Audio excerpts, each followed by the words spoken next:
Crenshaw has directly contributed to the loss of customer revenue for local Black-owned businesses and sad has forced the closure of some businesses along.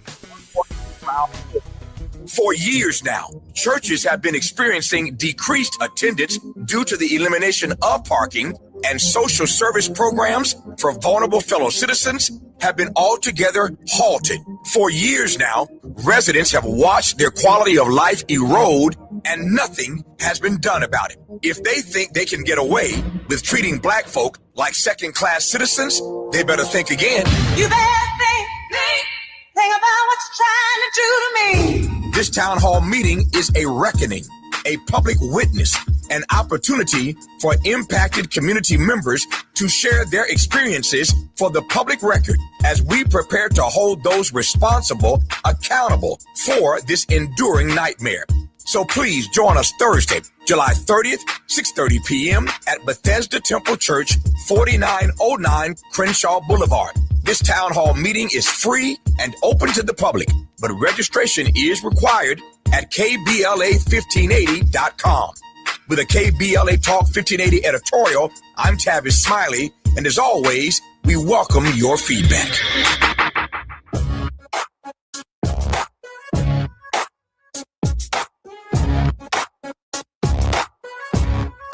The Jesse Jackson Jr. Show. The Jesse Jackson Jr. Show. The Jesse Jackson Jr. Show. The Jesse Jackson Jr. Show. Come on and talk with me. Come on and listen to me. Come on and talk with me. Come on and listen to me. KBLA, Talk 1580, download the app.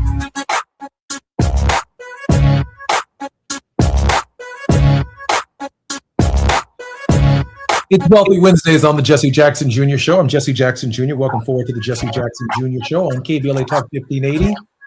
Our regular contributors with us today, Dr. Wilmer Leon, political scientist whose primary areas of expertise are Black politics, public policy, and American government. 11 years, Dr. Leon was a lecturer in the political science department at Howard University in Washington, D.C. It doesn't come with more soul force than Dr. Wilmer Leon. Dr. Leon, welcome forward to the show. As always, good afternoon and greetings and welcome to your audience. Dr. Leon, as much as I want to opine in this hour, there are so many issues that we need to cover from one end of the world to the other, and you deserve that time. Dr. Leon, this is the third time that the power grid in Cuba has been out. What is Donald Trump and Marco Rubio setting us up for? Wow. The sanctions that have been placed upon Cuba are horrific. First of all, we have to understand them in the context of mass punishment, collective punishment, which is it's a human rights crime. Yeah, it's a human rights crime. It's a human rights violation. The United States has cut off the island of Cuba's access to oil, which means they can't generate electricity, which means refrigerators are off, hospitals can't perform surgery, food spoils, medicine spoils. It is a collective punishment against the people of Cuba. That is a crime against humanity. And we have to ask ourselves, why is the United States government doing this? And it's doing this very simply because they don't like the Castro family, even though the Castros are no longer, Fidel and his brother are no longer in power. Fidel isn't even alive. They claim this is a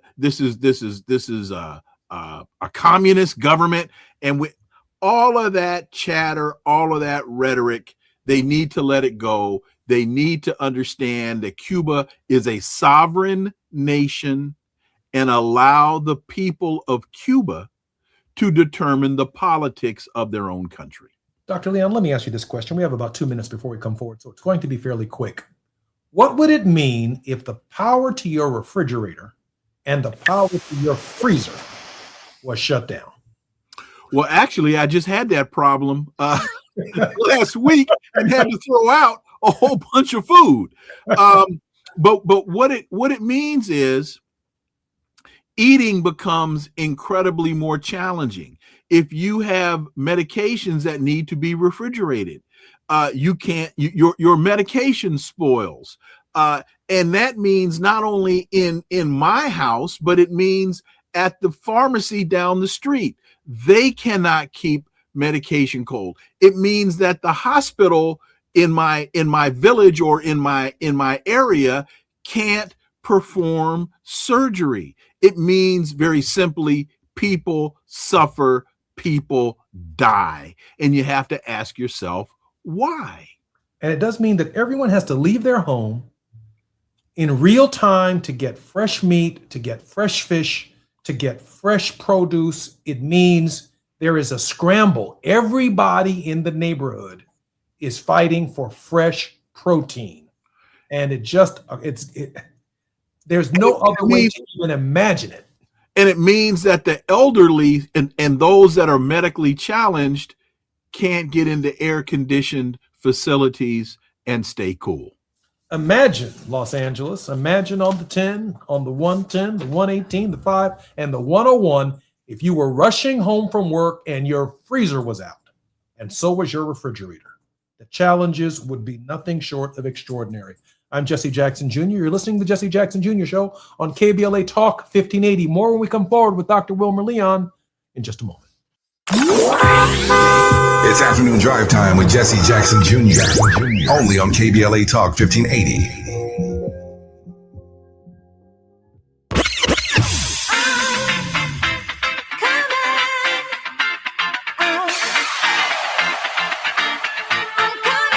She's sharp. She's fearless. I don't know what they told you, but if they told you that cutting me off is how I'm going to get clicks, stop it now. She's that girl, and she's bringing all of that to your radio this summer. Amanda Seales is here. I am Amanda Seales. Comedian, artist, actress, activist, truth teller. The woman who never bites her tongue is coming to KBLA Talk 1580. I'm coming! And baby, the conversations are about to be unmatched. Every Friday, she's going to be lit noon to 2 p.m. and back again 4 to 6 p.m. starting Friday, July 17th. Only on KBLA Talk 1580. Amanda Seales, keeping it real, keeping it raw, and keeping it rooted. Politics, pop culture, Black excellence, the stuff they don't want us talking about. Amanda's talking about all of it. You keep interrupting me when I'm talking, and you don't want to hear the point that I'm going to make. And yet you want me to respect your point. And that's not how a debate works. This is not your average radio show. This is a Seales Summer. Fridays, noon to 2, 4 to 6. Starting Friday, July 17th. Only on KBLA Talk 1580. Don't just listen. Tune in.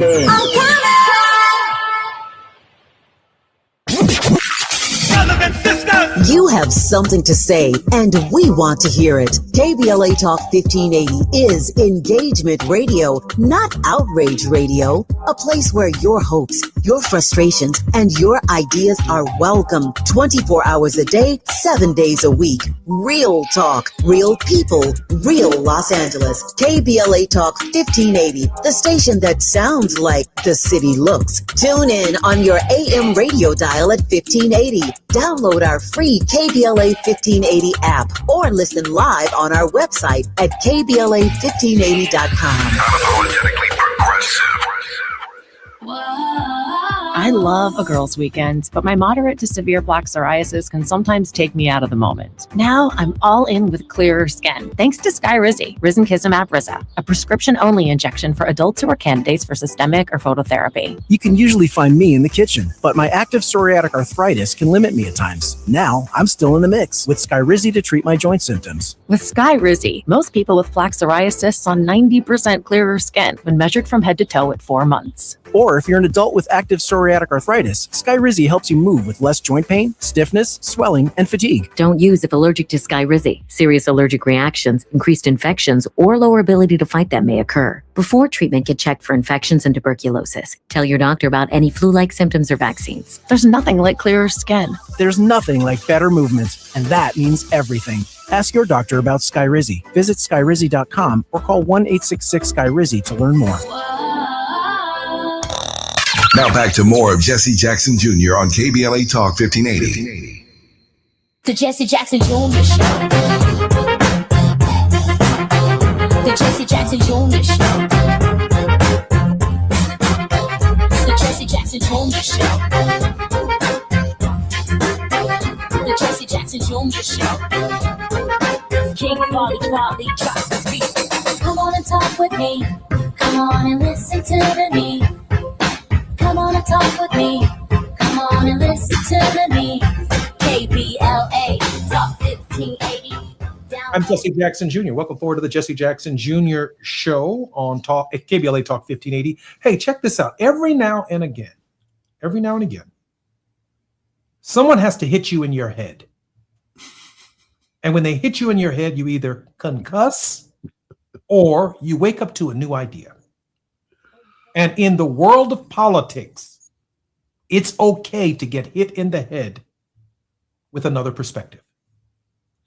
Our contributor today is Dr. Wilmer Leon, the author of Politics, Another Perspective, commentary and analysis on race, war, ethics, and the American political landscape in the age of Obama.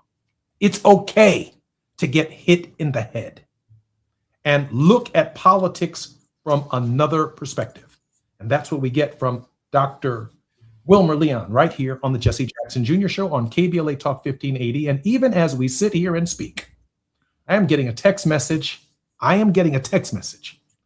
From Dr. William Barber. Oh, glad to do a 30-minute block with you regularly if you desire. Gina Towns, our producer, is going to make that happen. But that brings us to our most important point, fortuitously, that Dr. Wilmer Leon wanted to talk about today: Christian nationalism infiltrating the Black church by Reverend William Barber. Dr. Leon, what is the evidence that that is true? Well, we've been hearing for a very long time. It surfaces almost cyclically, and we're seeing this now really rear its ugly head in the Trump administration. Basically, Christian nationalism or Christian nationalists assert that the United States was divinely founded as a Christian nation, and that the government should defend this Christian heritage. And that is in direct contradiction to the First Amendment, and it's in direct contradiction to the history of the country.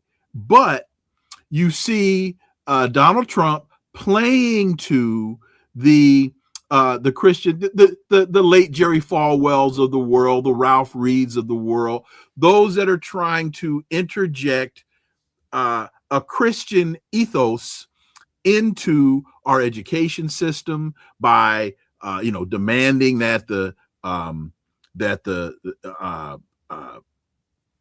Bible be taught in school, that the 10 Commandments be placed in courthouses, all of these types of things. And it's to a great degree a way of inserting white supremacy through the use of Christianity into the country.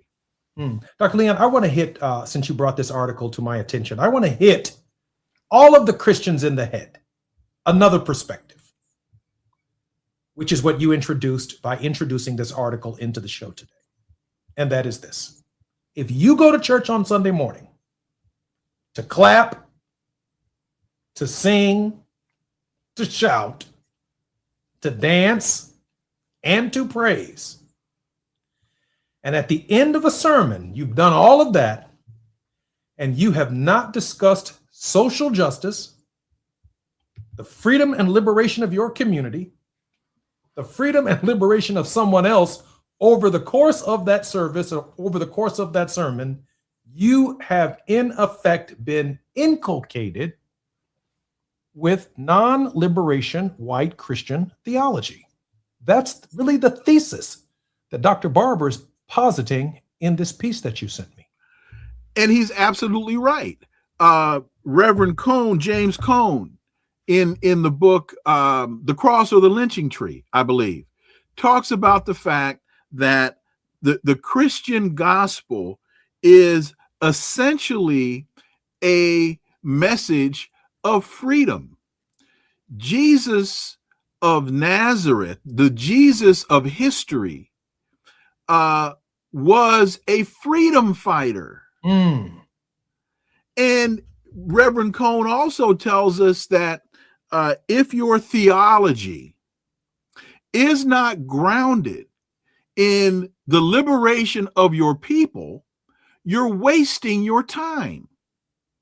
you're also being misled, bamboozled, and led astray. Hoodwinked. Hoodwinked, bamboozled, and led astray. So we've got to identify this for what it is, because we're being taken down a very misleading, very, very perilous, very white supremacist path if we don't understand what this MAGA Christianity, and you can even find it. It represents itself in Christian Zionism, because this whole support for the Zionist colony of Israel, the genocide that is being imposed upon the Palestinians. So when you listen to Huckabee, Mike Huckabee, and Mike the Huckster Huckabee, promoting this whole Zionist issue, and that, you know, Jesus will return, and I mean all of that. What do they call that? The not the reckoning, but the what's the term? The resurrection? I'm sorry, I'm drawing a blank on the term.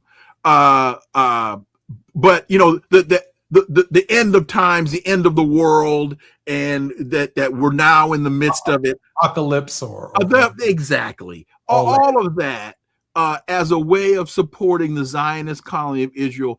At its core, it is white supremacy. I find that a compelling, a very, very compelling argument. And I'm also reflecting in this moment about the rapture. That's what I was trying to get to. The rapture. The rapture. I'm also reflecting in this moment when pastors say they don't want to register voters, or they don't want preachers or people to come, politicians, if you will, to come into their churches and talk politics. But then on the other hand, and I want you to pay close attention to this, not you, Dr. Leon, but to our listeners, when Tavis Smiley does his editorials and he sets the time and the clock runs out, and he says, we are having a town hall meeting to discuss what's taking place in the neighborhood or on the street right in front of us. We are gathering to discuss justice rolling down like righteousness of a mighty stream. That the investment that the city, that the county, that the government that was supposed to make right out in front of the radio station is something that needs to happen right now. Man, that's good theology, man. That is a sermon that will preach because it does. Because making it happen is that Christian witness. That makes sense to you, Dr. Leon? Well, it makes perfect sense to me. It makes perfect sense to me. And at the bottom of all of this, as you know, they love to recite the Pledge of Allegiance and put their hand over their heart, and they want to proclaim with liberty and justice for all. For all. That includes us. So all we're really demanding through all of this is that America live up to its precepts, that America live up to its principles. That's all we're demanding. Nothing more, nothing less. But for some reason, when we make that claim, there seems to be a problem in the argument.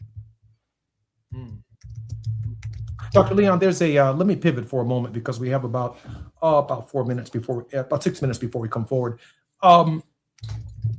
Hakeem Jeffries is taking a lot of heat right now on this question of his willingness not to cut aid to Israel. And I don't know a more prescient issue in the 2026 campaign other than affordability.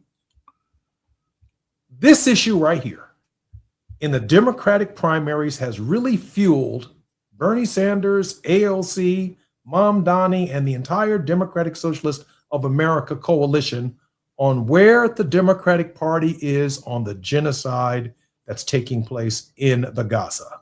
Hakeem Jeffries recently made it clear that he is going to support aid to Israel.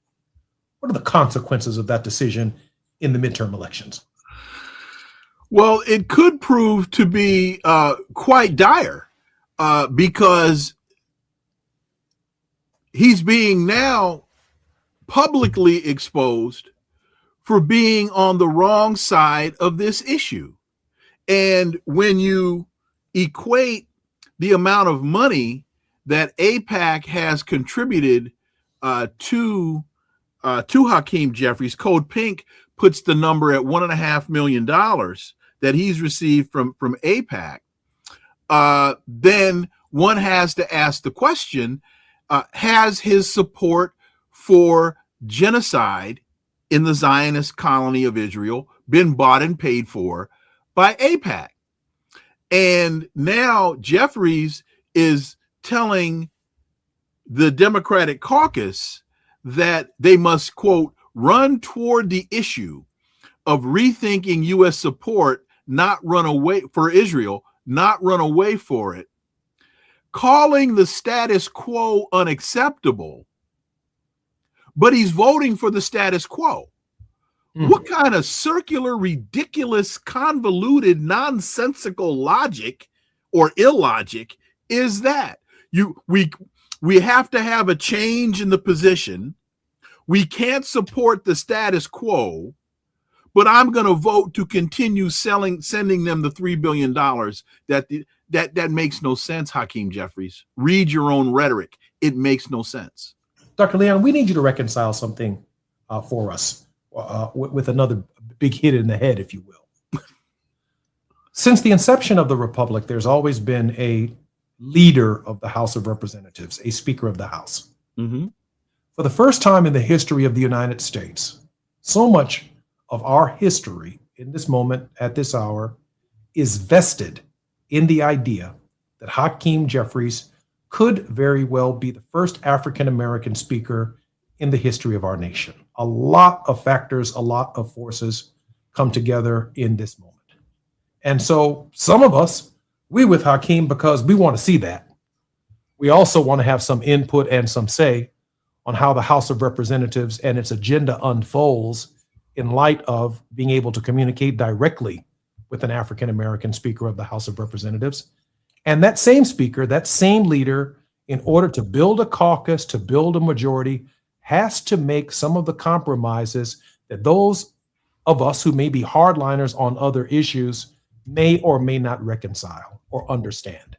Reconcile that for us. The desires of a people legitimately to watch Hakeem Jeffries achieve this amazing feat, but also to be in charge of the Congress that holds Donald Trump accountable. But then on the other hand, the compromises that he has to make in order to achieve that feat. Well, I think it was Justice Thurgood Marshall who told us that a white snake will kill you just as fast as a black snake. And that also then goes along with the adage that all my skin folk ain't my kinfolk. So we see the argument that you just presented in support of Hakeem Jeffries is the same argument that we were given in support of Clarence Thomas. You got to give the brother a chance. No, we don't. Because we have to move beyond. Our politics has to mature as African Americans. Our politics has to mature. And we can't fall. We can no longer continue to fall for the banana in the tailpipe trick. Vote for the brother so you can be down. Vote for the sister so you can be down. So in this particular case, then a challenge, let's say, for example, from an AOC or a Ro Khanna or someone from the left wing of the party that has argued to stop the genocide, that would be a healthy debate within the Democratic Party. You're suggesting that should be so and that should be possible. Absolutely. Because what did Du Bois tell us in 1956? He said there is but one evil party with two names. It will be elected despite all I can say or do. Democracy has so far disappeared in the United States that no two evils exist. I'm Jesse Jackson. I'm sorry. I'm Jesse Jackson Jr., listening to the Jesse Jackson Jr. Show on KBLA Talk 1580. I told you Dr. Leon was going to hit us in the head. Go get an aspirin. More when we come forward on KBLA Talk 1580.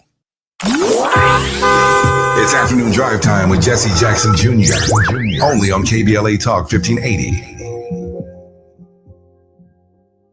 I'm Bree Wood with BIN News Now. White 19-year-old Lucas Roper in Dallas, Texas has been arrested for evidence tampering in the drowning death of Black 18-year-old Daniel Irving, whose body was found in Lake Ray Hubbard in April. Dominique Alexander with the Next Generation Action Network. Tampering with the evidence charge is an outright disrespect to this family. The victim's family is demanding murder charges, alleging the suspect tried to cover up the incident by deleting messages from Irving's phone.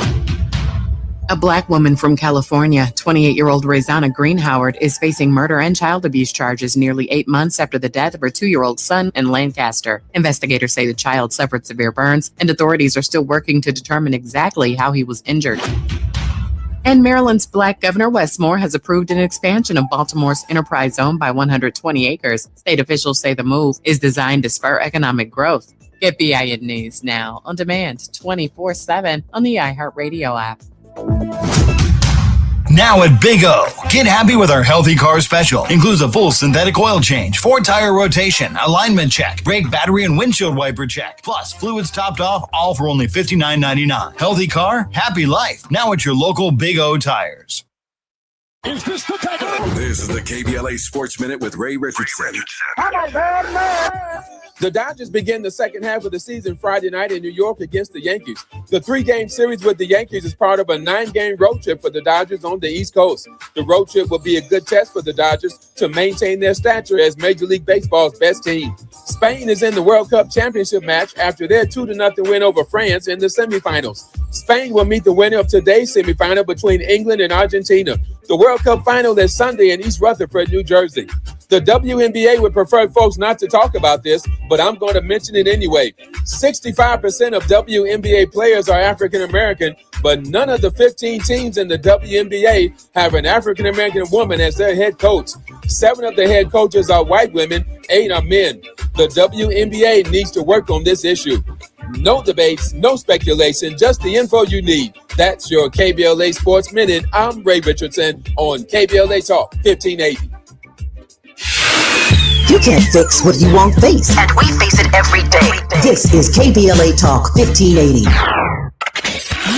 We've got a lot to talk about. I'm Reverend Gerald, the life coach. Is someone you love struggling with addiction and mental illness? Is improving your family's health important? Want to leave a legacy that your family can grow? Are you ready to enhance your perception of life experiences? Then wake up weekends at 7 a.m. with Urban Family Focus and get the wisdom, opportunity, resources, and motivation to live your best life. Join the conversation on Urban Family Focus Saturday and Sunday at 7 a.m. Unapologetically progressive. KBLA Talk 1580.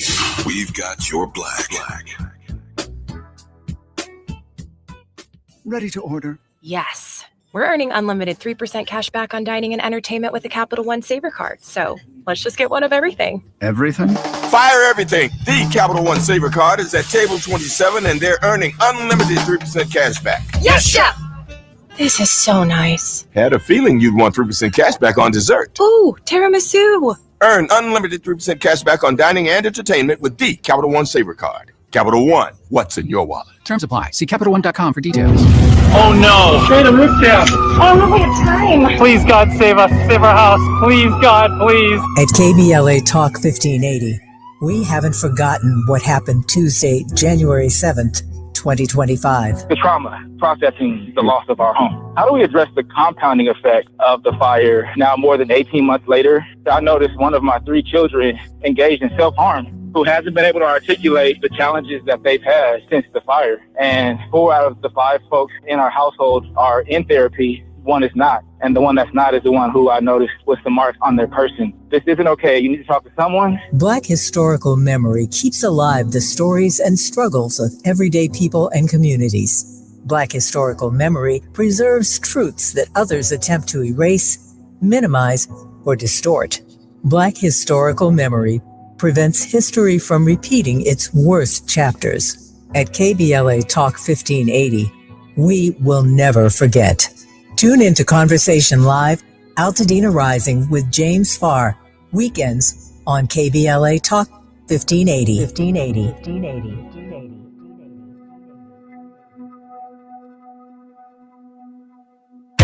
This November, you'll decide who leads California. So shouldn't you hear directly from the people asking for your vote? Join us for California Voices, a political town hall and ballot forum, Saturday, October 3rd, 2026. Meet candidates running for governor, lieutenant governor, attorney general, and other major statewide and local offices, including mayor of Los Angeles, city attorney, and LA County sheriff. Get clear, nonpartisan breakdowns of the propositions on your November ballot, both sides, no spin. And ask your questions directly, in real conversation, face to face. California Voices is brought to you by KBLA Talk 1580 and the Empowerment Congress, giving you the information you need before you vote. Mark your calendar, Saturday, October 3rd, 2026, California Voices. Follow KBLA 1580 for details and download the KBLA 1580 app. Your vote, your voice. Be there. You're listening to Jesse Jackson Jr. on KBLA Talk 1580. The Jesse Jackson Jr. Show. The Jesse Jackson Jr. Show. The Jesse Jackson Jr. Show. The Jesse Jackson Jr. Show. King Quality drops the beat. Come on and talk with me. Come on and listen to me. Come on and talk with me. Come on and listen to me. KBLA Talk 1580. Download the app. I'm Jesse Jackson Jr. Welcome forward to the Jesse Jackson Jr. Show on KBLA Talk 1580.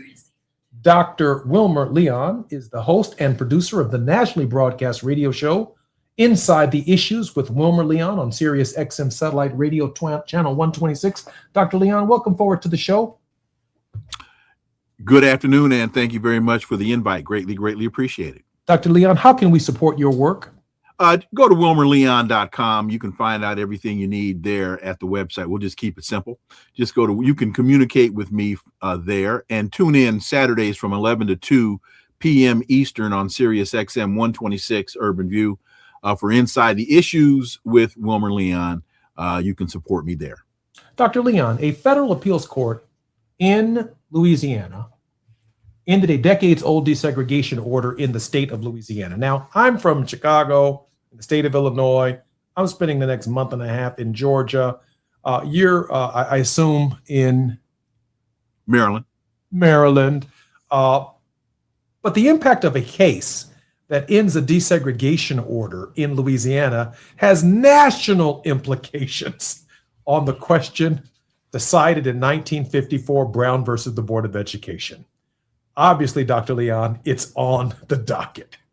What does that say about where we're going, and how difficult would striking down Brown versus the Board of Education be to the constitutional order?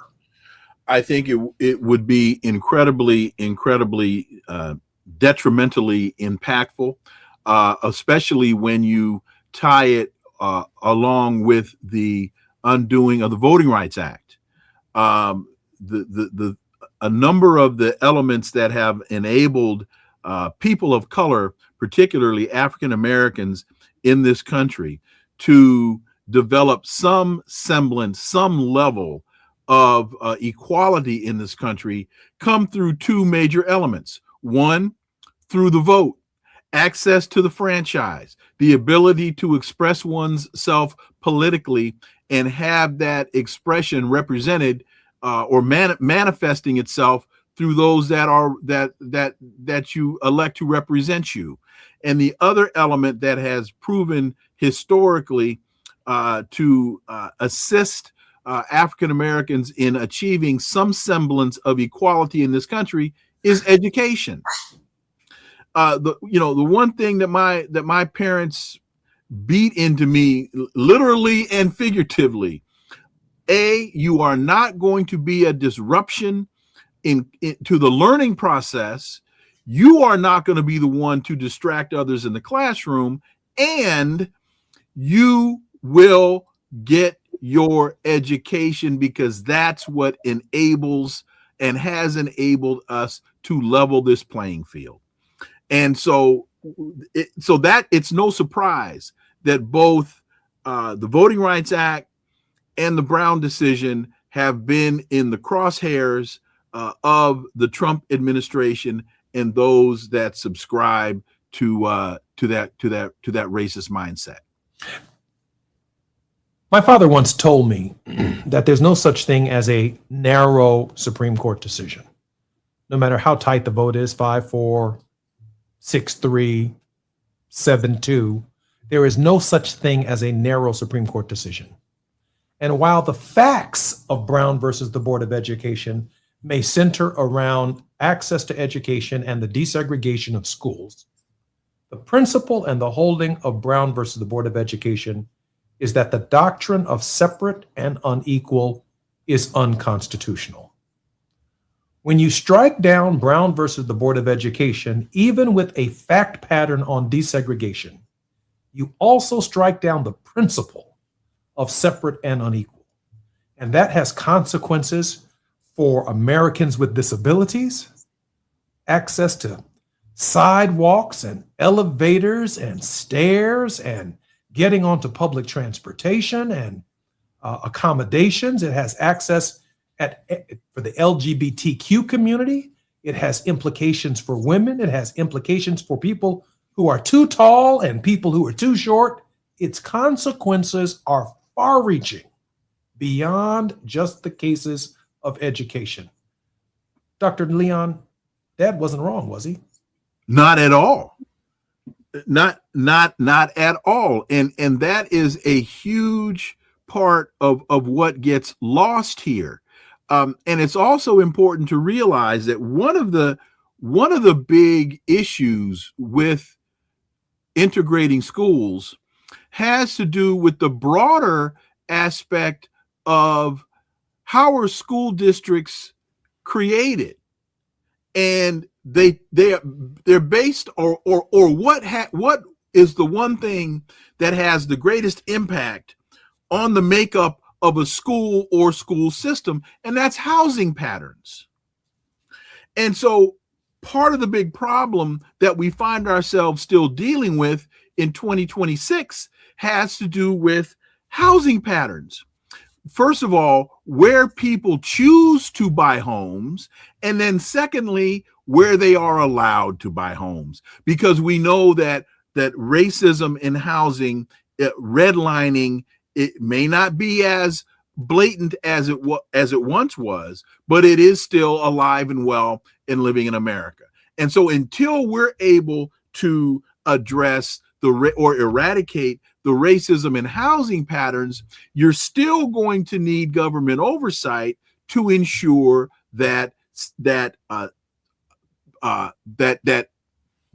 integration in schools and the equality in terms of funding for school systems continues.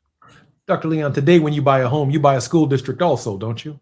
Today, when you buy a home, you buy a school district also. And whether you have children or not, if you are an astute home buyer, you are going to ask about the quality of schools in your neighborhood, not necessarily because of your children, but because of resale and other elements that and factors that school districts have on the value of homes. Let's go right on down this list. When you buy a home, you also buy a first-class medical center too, don't you?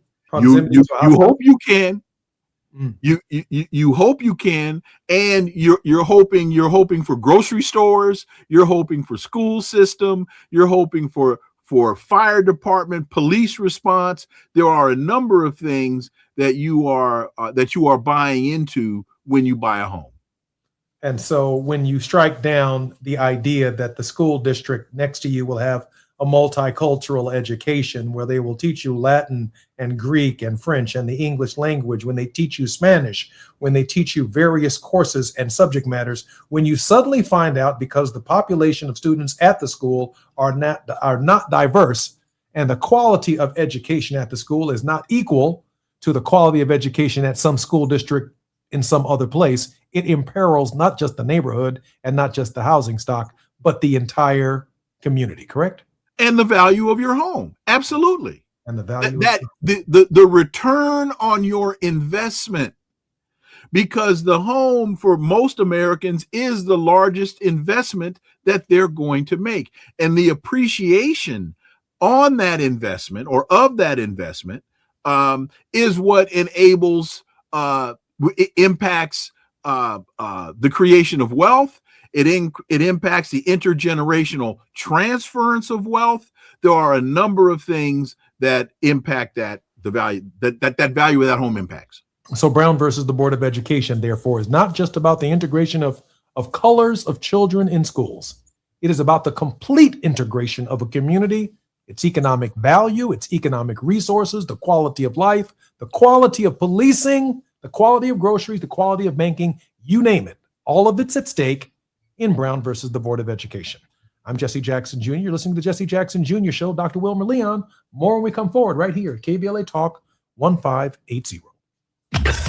While you're stuck in traffic, we can at least bring you up to speed on the news of the day. You're listening to Jesse Jackson Jr. only on KBLA Talk 1580.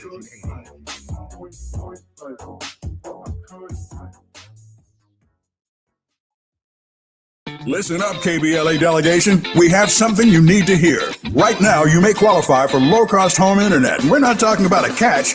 This is real. Many internet service providers offer low-cost internet plans if anyone in your household is enrolled in CalFresh, Medi-Cal, SSI, or is income eligible. There are a lot of families in our community who deserve to be connected. Here's all you do. Call 844-461-7893. That's the Get Connected call center. Real people ready to help you enroll today. Or go online to internetforallnow.org to find a provider near you. You may also qualify for a low-cost computer through Human IT. Connectivity is not a luxury. In 2026, it's a necessity. And you deserve access just like everybody else. Call 844-461-7893. That's 844-461-7893. KBLA's got you. If you missed any of this, you can always go to our website at KBLA1580.com. Brought to you by KBLA Talk 1580 in partnership with the California Emerging Technology Fund, CETF. I think my LADWP bill is due, but nothing's come in the mail yet. You still get paper bills? Yeah, it's how I keep track of things. Clearly, it's not working. You can't remember when it's due. You need to sign up for paperless billing. I get an email when my LADWP bill is due. I never have to wait on the mail, and I can see 7 years of bills in my online account. Plus, first-time signups get a $10 bill credit. $10 bill credit for new LADWP paperless billing signups. LADWP.com/paperless. Going to a World Cup match in LA this summer? Ditch the parking stress and ride Metro. With direct service from across LA County, it's the easy way to get there for just $1.75 each way. KBLA Talk 1580. We've got a lot to talk about.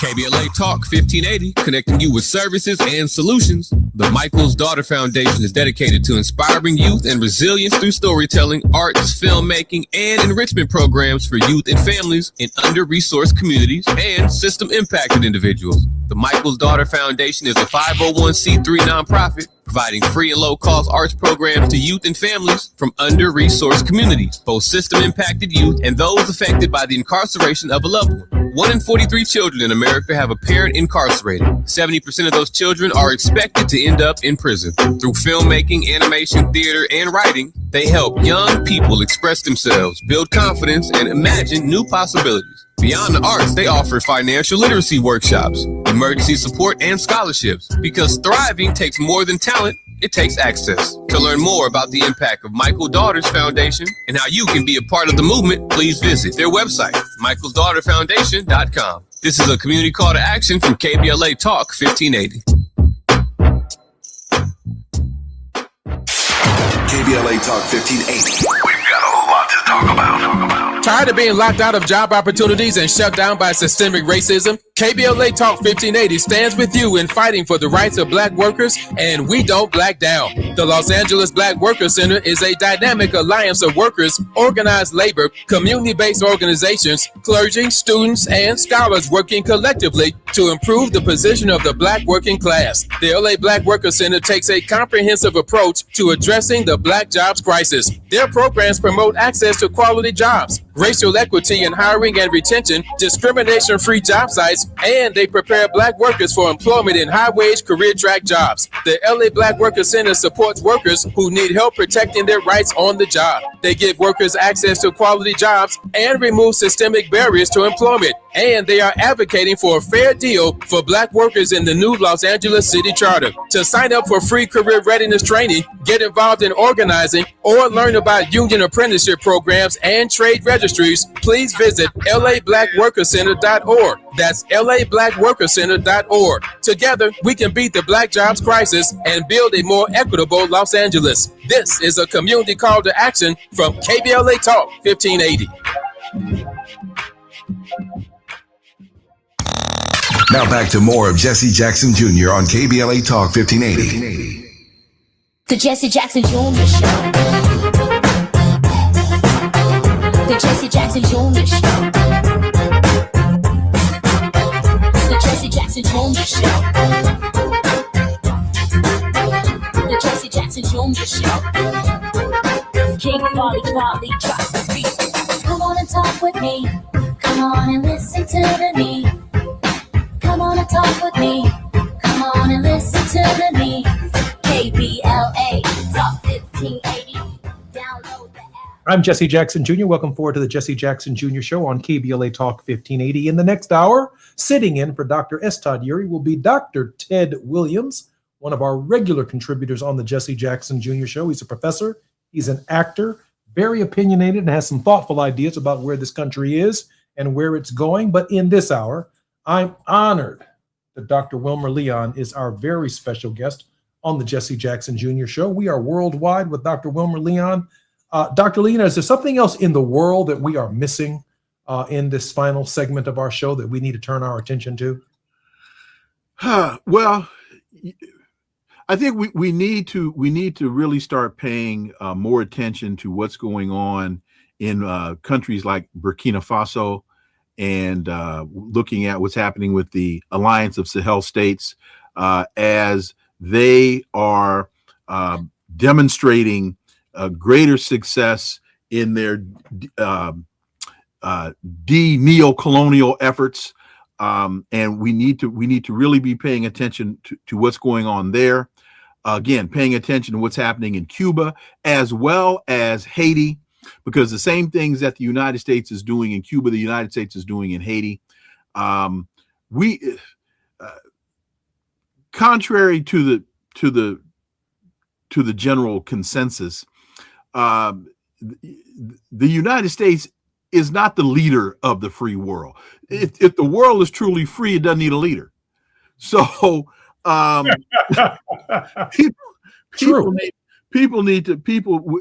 Americans truly need to be paying attention to this, because the global dynamic is shifting, and if we aren't paying attention to that shift, we are going to be behind the curve instead of being in front of the curve.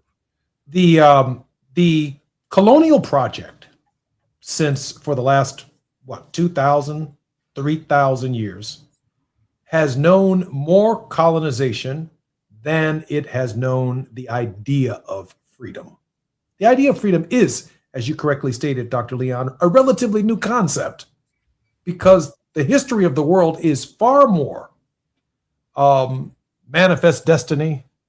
It's far more the expansionist theological logic that the Catholic Church itself is still coming to terms with, this doctrine of discovery. Like white folks are going around the world discovering Black and brown folks and civilizing them. But the colonial project in the last 100 or so years, it has been on the retreat. Dr. Leon, do we see an expansion of the colonial project as we sit here in our own time and space? We see an attempt at the expansion of the project, and what we're finding is entities such as the BRICS, Brazil, Russia, India, South Africa, and China are stepping in and saying, we're not going this route anymore. We're not accepting this anymore. We need to be paying attention to this. The History Channel just ran a phenomenal piece on Custer and Custer's last stand. And folks, if you get a chance, take a look at this, because what happened in 1860 or 1840, whenever this took place, we're still trying to, the United States is still trying to build on this today. Look at what the United States did to the Lakota people. Look at what the United States did to the Sioux. And when they realized that they were going to have a problem defeating the Native Americans as the United States tried to expand westward, they saw that their primary source of sustenance was the buffalo. And so what did they do? What did the United States government do? It killed the buffalo. And that to me speaks volumes. They went from millions of buffalo to less than 500. They killed the buffalo so they could kill the Indian. Wow. They did it in the 1800s. They're doing it now. And I just saw a recent news article, I think on CNN, regarding efforts to relocate native horses from native lands, wild horses, to other lands, with Native Americans profoundly distraught and in a deep melancholy about the Department of the Interior and their movement. I just want to, before we get to your word of hope, share with our listeners the nature of the colonial project. When you think about the Strait of Hormuz, that too is part of the colonial project. The establishment of the State of Israel, the Balfour Agreement, part of the colonial project. The expansion of Israel into the West Bank and into the southern Lebanese territories, the colonial project. The Dutch in South Africa, an expansion of the colonial project. The United States cutting power to the people of Cuba and threatening people in the Caribbean and taking oil from the people of Venezuela, part of the colonial project. This idea that somehow we can annex Greenland and make it part of the United States is part of a colonial project. When we hear African nations still owing money to the French and to other former colonial empires who colonized their country, demanding that African countries, even though they've been robbed of natural resources, gold, minerals, diamonds, you name it, we somehow, meaning African countries, still owe them for a road that they built so they could take the minerals out of the country. Part of the colonial project. Dr. Leon. Donald Trump made a comment last week about, he says, we've been fighting with Iran for 47 years, basically referring to the Iranian Revolution. But very few people ask themselves, what was the basis of the Iranian Revolution? Why were they so angry? And you can go back all the way to 1920 and look at when Britain put the Shah on the throne in Iran. And you can also find a timeline showing when Britain put the Sabah family in charge of Saudi Arabia. At the same time, they were trying to create a space to create the Zionist colony of Israel. Understand the history. So when you hear, oh, there was a coup d'etat, why? Why were they so angry? And you might find they had good reason to be. I'm Jesse Jackson Jr., listening to the Jesse Jackson Jr. Show on KBLA Talk 1580. Our very special guest and regular contributor in this hour has been none other than Dr. Wilmer Leon, lecturer in Political Science Department of Howard University, and also a host producer of a nationally broadcast radio talk show, Inside the Issues with Wilmer Leon, on Sirius XM Satellite Radio, Channel 126. Dr. Leon is our regular contributor on Wealthy Wednesdays. Dr. Leon, thank you for spending time with us on the show. Looking forward to seeing y'all next week. Can't wait. I'm Jesse Jackson Jr. I will opine in the first segment of the next hour to discuss and properly position our understanding as African Americans of the Bill of Rights. More on KBLA Talk 1580 when we come forward. I'm Jesse Jackson Jr.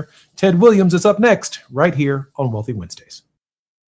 KBLA 1580 Santa Monica. I'm Bree Wood with BIN News Now. White 19-year-old Lucas Roper in Dallas, Texas, has been arrested for evidence tampering in the drowning death of Black 18-year-old Daniel Irving, whose body was found in Lake Ray Hubbard in April. Dominique Alexander with the Next Generation Action Network. tampering with the evidence charge is an outright disrespect to this family. The victim's family is demanding murder charges, alleging the suspect tried to cover up the incident by deleting messages from Irving's phone. A Black woman from California, 28-year-old Raizana Greenhoward, is facing murder and child abuse charges nearly 8 months after the death of her 2-year-old son in Lancaster. Investigators say the child suffered severe burns, and authorities are still working to determine exactly how he was injured. And Maryland's Black Governor Wes Moore has approved an expansion of Baltimore's enterprise zone by 120 acres. State officials say the move is designed to spur economic growth. Get BIN News now on demand 24/7 on the iHeartRadio app. Now at Big O, get happy with our Healthy Car Special. Includes a full synthetic oil change, 4-tire rotation, alignment check, brake, battery, and windshield wiper check. Plus, fluids topped off, all for only $59.99. Healthy car, happy life. Now at your local Big O Tires. Is this the time? This is the KBLA Sports Minute with Ray Richardson. The Dodgers begin the second half of the season Friday night in New York against the Yankees. The 3-game series with the Yankees is part of a 9-game road trip for the Dodgers on the East Coast. The road trip will be a good test for the Dodgers to maintain their stature as Major League Baseball's best team. Spain is in the World Cup championship match after their 2-0 win over France in the semifinals. Spain will meet the winner of today's semifinal between England and Argentina. The World Cup final is Sunday in East Rutherford, New Jersey. The WNBA would prefer folks not to talk about this, but I'm going to mention it anyway. 65% of WNBA players are African American, but none of the 15 teams in the WNBA have an African American woman as their head coach. 7 of the head coaches are white women, 8 are men. The WNBA needs to work on this issue. No debates, no speculation, just the info you need. That's your KBLA Sports Minute. I'm Ray Richardson on KBLA Talk 1580. Let me put my hard hat on, go back outside, and see if these procrastination Crenshaw construction crews have shown up yet. I'm saving space for grace, but if these trucks don't show up soon, well, you already know. Destination Crenshaw, your time is up. With a KBLA Talk 1580 editorial, I'm Tavis Smiley. KBLA Talk 1580 and Bethesda Temple Church invite residents, churches, businesses, and community leaders along the Crenshaw corridor to join a vitally important community conversation Thursday, July 30th, 6:30 p.m. at Bethesda Temple Church, 4909 Crenshaw Boulevard.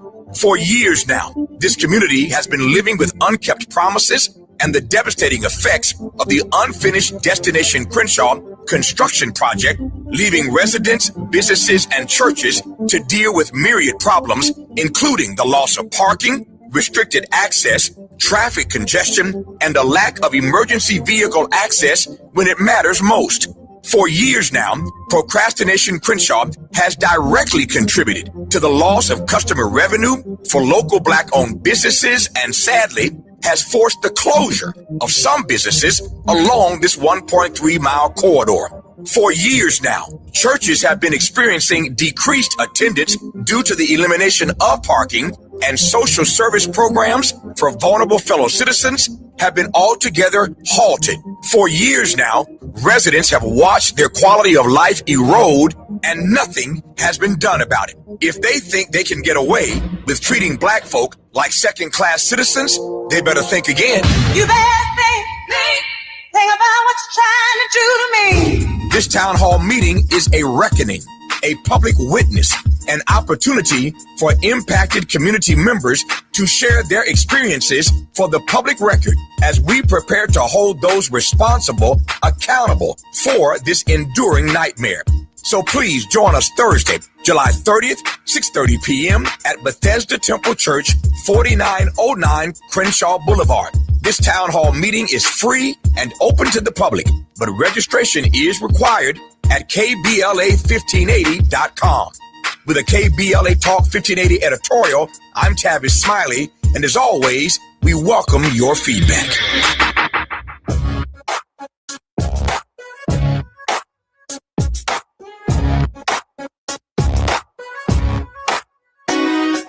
Jesse Jackson Jr. Show. The Jesse Jackson Jr. Show. The Jesse Jackson Jackson Jr. Show. Oh, oh, oh, oh, oh, oh, the Jesse Jackson Jr. Show. Oh, oh, oh, oh, oh, oh. Come on and talk with me. Come on and listen to me. Come on and talk with me. Jackson Jr. Looking forward to the Jesse Jackson Jr. Show. I'd like a little latitude on this one right here. 9 spots of the Bill of Rights of 1791. Women were not included, and Negroes need not apply. The Bill of Rights was ratified in 1791. It read like a triumph of human liberty, freedom of speech, freedom of religion, protection from unreasonable searches, the right to a fair trial. 2 centuries ago, Americans recite these amendments as though they were written for everyone from the start. They simply were not. The men who drafted the first 10 amendments were not imagining a nation of equals. They were imagining a nation of propertied white men, and the rights they enshrined were built to protect that class specifically.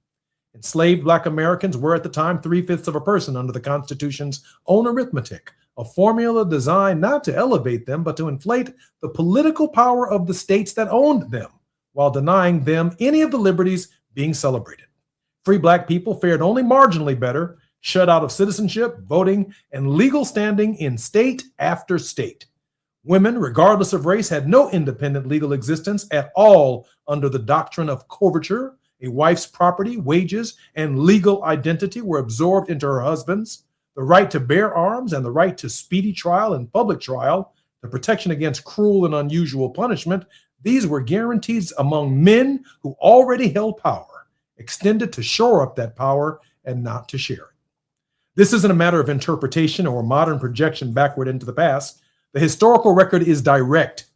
Justice Roger Taney said it plainly in Dred Scott versus Sanford, ruling that Black Americans, free or enslaved, were never intended to be included among, quote, the people, quote, the Constitution described, and had no rights which white men were bound to respect.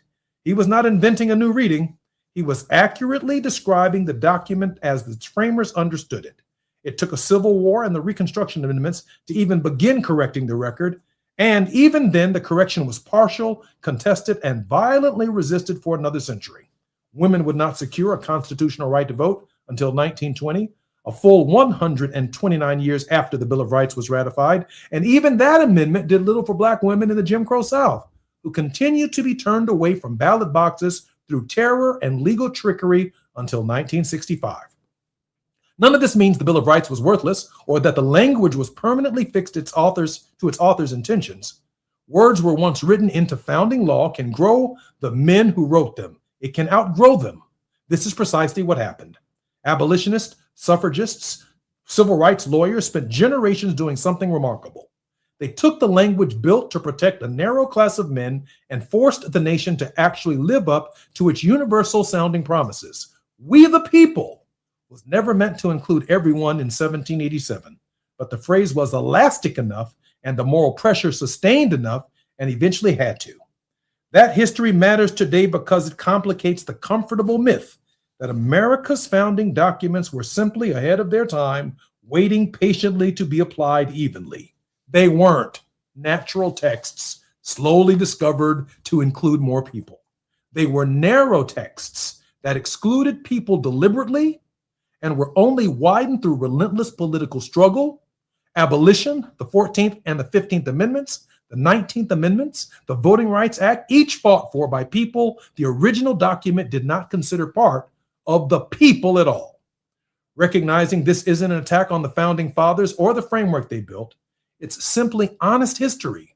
And honest history should make us less complacent, not more cynical. A right that had to be fought for a second and third time long after it was supposedly guaranteed on paper is a fragile thing. Rights extended by amendment can, in theory, be narrowly gained by neglect, by hostile courts, or by simply forgetting of how recently or how hard won they were. The 19th Amendment is barely older than some living memories. The Voting Rights Act, meant to make the 15th Amendment real rather than nominal, is not 61 years old and has already been substantially weakened by the courts. How do I know? Because I was born in 1965. The sobering lesson of 1791 is not that the founders were uniquely villainous for their era. Many reflected the near universal assumptions of their time. The lesson is that no right is self-executing and no document defends itself. The Bill of Rights became a genuinely universal charter only because generations of excluded people insisted it become one.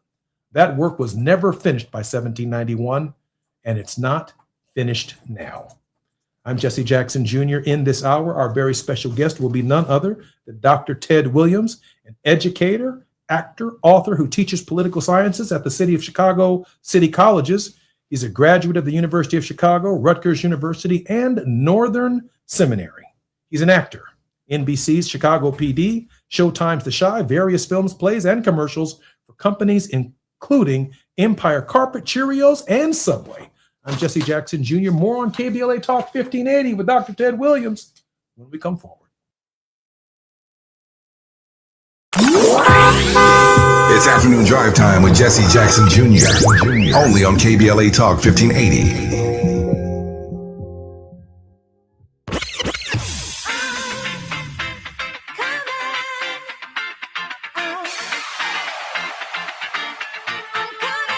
She's sharp. She's fearless. I don't know what they told you, but if they told you that cutting me off is how I'm going to get clicks, stop it now. She's that girl, and she's bringing all of that to your radio this summer. Amanda Seales is here. I am Amanda Seales. Comedian, artist, actress, activist, truth teller. The woman who never bites her tongue is coming to KBLA Talk 1580. I'm coming! And baby, the conversations are about to be unmatched. Every Friday, she's going to be lit noon to 2 p.m. and back again 4 to 6 p.m. starting Friday, July 17th. Only on KBLA Talk 1580. Amanda Seales, keeping it real, keeping it raw, and keeping it rooted. Politics, pop culture, Black excellence, the stuff they don't want us talking about. Amanda's talking about all of it. You keep interrupting me when I'm talking, and you don't want to hear the point that I'm going to make. And yet you want me to respect your point. And that's not how a debate works. This is not your average radio show. This is a Seales Summer. Fridays, noon to 2, 4 to 6. Starting Friday, July 17th. Only on KBLA Talk 1580. Don't just listen. Tune in.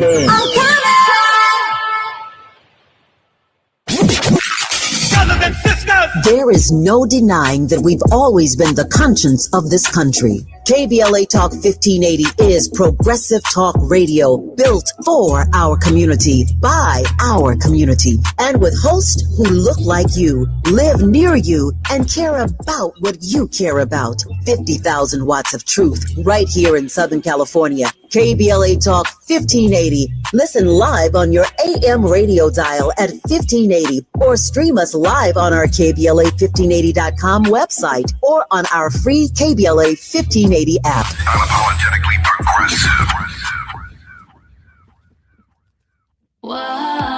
I love a girls' weekend, but my moderate to severe plaque psoriasis can sometimes take me out of the moment. Now I'm all in with clearer skin, thanks to Skyrizi, Risankizumab Risa, a prescription-only injection for adults who are candidates for systemic or phototherapy. You can usually find me in the kitchen, but my active psoriatic arthritis can limit me at times. Now I'm still in the mix with Skyrizi to treat my joint symptoms. With Skyrizi, most people with plaque psoriasis saw 90% clearer skin when measured from head to toe at 4 months. Or if you're an adult with active psoriatic arthritis, Skyrizi helps you move with less joint pain, stiffness, swelling, and fatigue. Don't use if allergic to Skyrizi. Serious allergic reactions, increased infections, or lower ability to fight them may occur. Before treatment, get checked for infections and tuberculosis. Tell your doctor about any flu-like symptoms or vaccines. There's nothing like clearer skin. There's nothing like better movement, and that means everything. Ask your doctor about Skyrizi. Visit Skyrizi.com or call 1-866-SKYRIZI to learn more.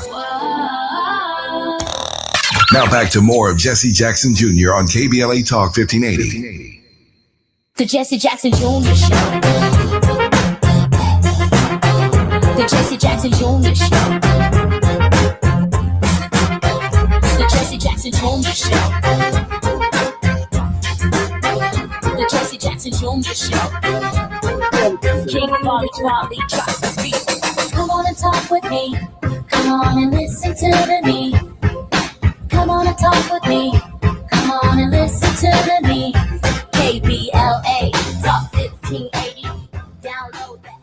I'm Jesse Jackson Jr. Welcome forward to the Jesse Jackson Jr. Show on KBLA Talk 1580. Dr. Ted Williams is our very special guest. And in this moment, Dr. Williams, I am thinking about something Dr. King said as you prepare to unmute your mic.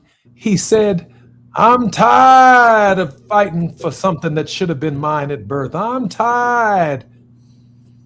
Dr. Williams, the Bill of Rights didn't apply to us until the Reconstruction Amendments. Yeah, Dr. King said he was tired, but Brother Jesse, he also said, somewhere I read about the freedom of speech, somewhere I read about the equality of all men. He understood that America had to live up to what it said on paper, or it wasn't really America. And I think the beauty of this is, to your point, many of us are tired, but the beauty of this is, like Langston Hughes said, we ultimately make America America by extending this real promise to all of us. The 13th Amendment, 14th Amendment, 15th Amendment are our amendments. And so as a result, that Bill of Rights, as we know, I mean, let's look at the Second Amendment, for instance. The Second Amendment gave what people believe a universal right to bear arms, which I don't actually believe it does. I believe it, as four Supreme Court justices argued in the Heller case, that right is for the militia primarily, and we have extended it to the individual. That's a whole nother conversation. But when I look at it, even with that, we had to fight for us to even have the right to bear arms. We had to fight for us to have the Fourth Amendment right to privacy. We had to fight for us to have the Fifth Amendment right against self-incrimination. And yet, my brother, as you know, because you are a historian, we have moved the needle significantly in many, many ways. And we have opened the doors for every immigrant group, every marginalized, oppressed group in this country owes us their freedom and owes us their equality. And so I'm tired, but I'm encouraged, if that makes sense. Dr. Williams, let me ask you this question, because first of all, I wholeheartedly agree with everything that you said. So I can't improve upon it, nor would I ever try. But I do want to add that for the 250th anniversary of the nation, I didn't hear anyone tell that story. I heard it here on KBLA Talk 1580. I've heard it from you. The fact that new immigrants come to the United States and they take this little test of citizenship or worthiness to be in the United States, and it doesn't deal with the understanding and appreciation of what that struggle encompasses that you just outlined. I find that somewhat troubling at age 250, because so many of those immigrants who've only seen us on television. I've traveled to Europe, and late night, because of jet lag, I turn on the television set and all I see is Sanford and Son. You know, I see the Jeffersons. I might see, you know, something representative of the Cosby family or the Cosby kids, or that Dr. Ted Williams exists. We're basketball players in their minds, and that's about it. And that we're lazy and shiftless. Dr. Williams, our story is not penetrating, and it's not known around the world quite like we know it. It is not, however, we must keep, as your father said, we must keep hope alive, because I'm going to say this to you. My work as an artist, we are pushing this. Your work as a media guru and commentator and educator yourself, I think we are moving the needle. And here, I believe, brother, is why. The problem that we're dealing with the lack of civic education around our issues is not just about our issues. If you were to walk up to the average American on the street and ask them a question about anything related to the Constitution, anything related to the political system, anything related to democracy, you would be heartbroken, maybe not surprised what comes about. But what you will see is that people are, Black, white, and all other ethnicities, very well aware of celebrity culture. So what do? The idea is, if you can't beat them, join them in certain ways. We have to figure out how to take what is popular among the masses of people and grab a hold of that and interject civic engagement, interject sort of moral education, interject this idea of civil rights. And brother, I don't know how long I have on this planet, but I will say that every single person that I get a chance to educate, whether it's through the arts or in the classroom, and that occurs for them, I'm encouraged. I just sat with a group of 30 students today from all different ethnic backgrounds who literally said, Professor Williams, I didn't know a lot about this stuff when I came to your class 2 months ago. Now I want to get involved in the political process. Brother, that is encouraging enough for me to keep on keeping on. It should be, and we are grateful for that effort. But look at what we have to do to get young people or 30 people engaged in the process.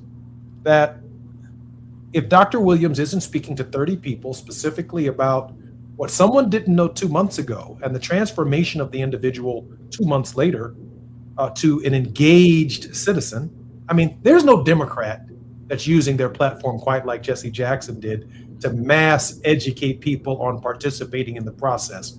I mean, this guy was speaking in 10 churches a Sunday. My dad, of course, I'm being reverent when I say this guy. He also wasn't home, right? But that's one of the sacrifices that came with it. Educating people, registering people, inspiring people, giving them a reason to vote, even, if you will, guilt tripping them into vote. We lost Martin, we lost Medgar, we lost Viola Luizzo and Reverend James Reeb and brother down there in Marion, Alabama, the veteran, Jimmy Lee Jackson. We lost these people. And so you need to vote because they paid for this right to vote with their blood, with their sacrifice. Jim Crow lynchings, our women and others being asked to count jelly beans and how many marbles there are in a huge jar, and you had to come up with an accurate number in order to cast your vote. Poll taxes and literacy tests. So this struggle runs contrary to the average education of an immigrant who comes to the United States, who obviously during the Depression found themselves in ghettos and barrios and trailer parks around the nation just like we did.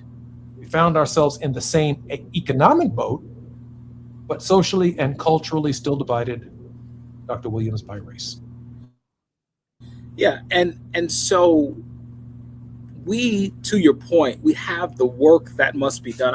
I too, brother, am offended when people come to this country and they don't respect the contributions of the African American community who has literally bled and died so that people would have the rights. I mean, you think about this recent Supreme Court conversation about the 14th Amendment and what that actually meant, and how the Trump administration tried to use the idea that the 14th Amendment was only for us, that African Americans specifically, we care about African. I mean, come on, you all get out of here, right? And they tried to make the argument about domicile and loyalty to the United States, as if when you got freed from enslavement, you had any other option but to be sort of loyal to the place where you are, as if you had any economic option to go anywhere else or do anything. And so when we look at that, I am very comfortable with expanding the understanding of the 14th Amendment to include birthright citizenship, because to me, that is the expansion of democracy and what it means to be an American.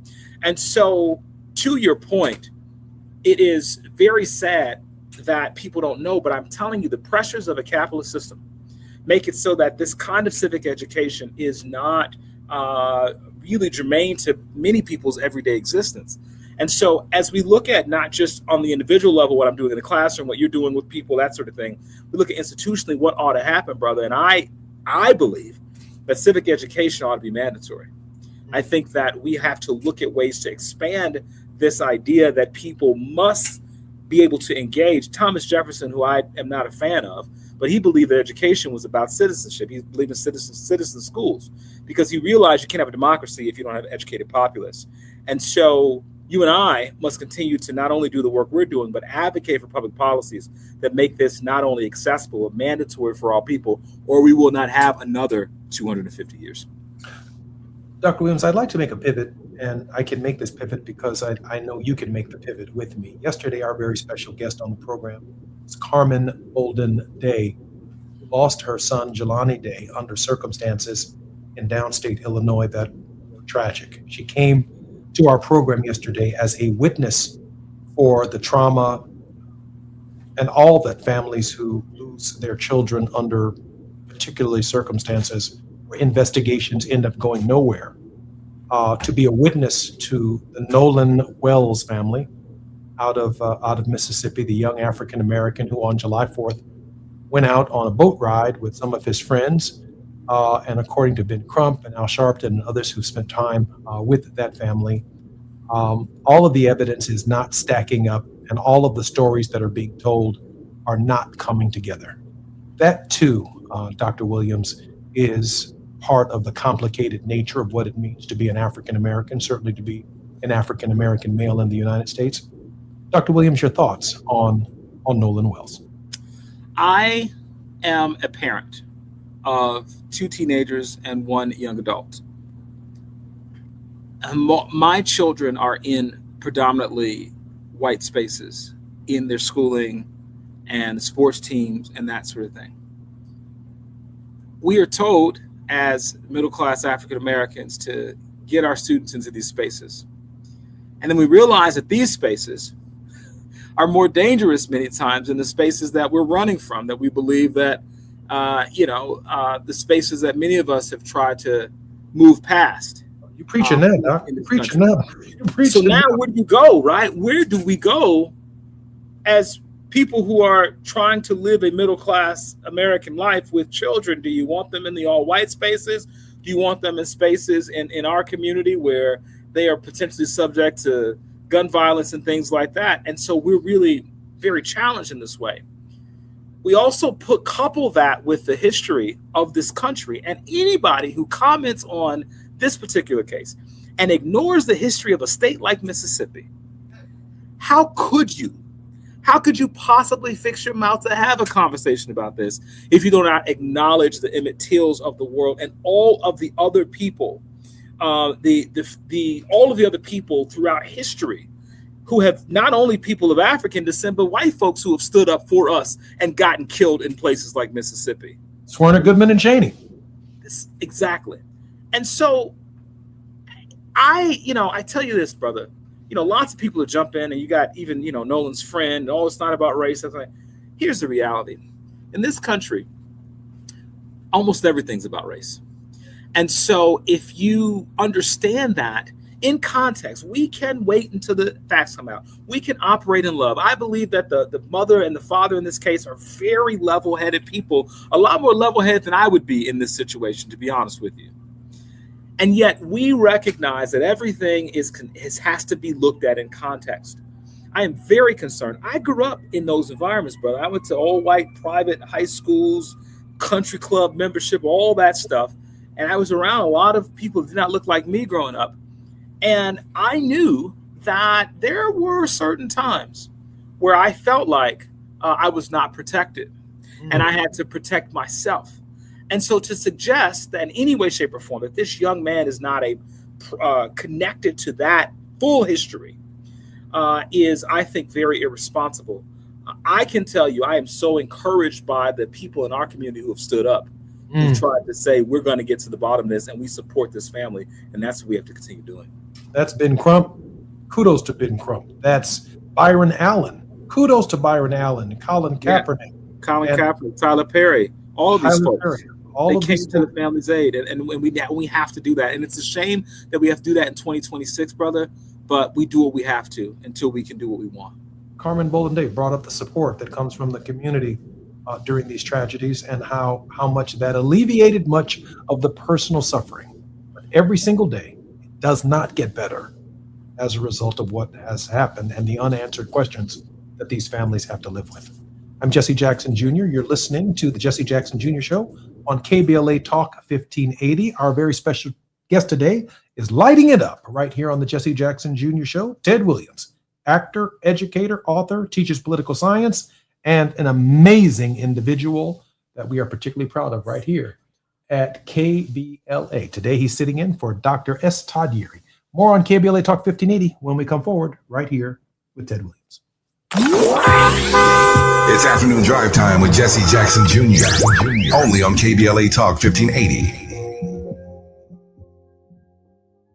I'm Bree Wood with BIN News News Now. White 19-year-old Lucas Roper in Dallas, Texas, has been arrested for evidence tampering in the drowning death of Black 18-year-old Daniel Irving, whose body was found in Lake Ray Hubbard in April. Dominique Alexander with the Next Generation Action Network. Tampering with the evidence charge is an outright disrespect to this family. The victim's family is demanding murder charges, alleging the suspect tried to cover up the incident by deleting messages from Irving's phone. A Black woman from California, 28-year-old Raizana Green Howard, is facing murder and child abuse charges nearly 8 months after the death of her 2-year-old son in Lancaster. Investigators say the child suffered severe burns, and authorities are still working to determine exactly how he was injured. And Maryland's Black Governor Wes Moore has approved an expansion of Baltimore's Enterprise Zone by 120 acres. State officials say the move is designed to spur economic growth. Get BIN News Now on demand 24/7 on the iHeartRadio app. Now at Big O, get happy with our Healthy Car Special. Includes a full synthetic oil change, 4-tire rotation, alignment check, brake, battery, and windshield wiper check. Plus, fluids topped off, all for only $59.99. Healthy car, happy life. Now at your local Big O Tires. This is the KBLA Sports Minute with Ray Richardson. The Dodgers begin the second half of the season Friday night in New York against the Yankees. The 3-game series with the Yankees is part of a 9-game road trip for the Dodgers on the East Coast. The road trip will be a good test for the Dodgers to maintain their stature as Major League Baseball's best team. Spain is in the World Cup championship match after their 2-0 win over France in the semifinals. Spain will meet the winner of today's semifinal between England and Argentina. The World Cup final is Sunday in East Rutherford, New Jersey. The WNBA would prefer folks not to talk about this, but I'm going to mention it anyway. 65% of WNBA players are African American, but none of the 15 teams in the WNBA have an African American woman as their head coach. 7 of the head coaches are white women, 8 are men. The WNBA needs to work on this issue. No debates, no speculation, just the info you need. That's your KBLA Sports Minute. I'm Ray Richardson on KBLA Talk 1580. We don't do ordinary. This is KBLA Talk 1580.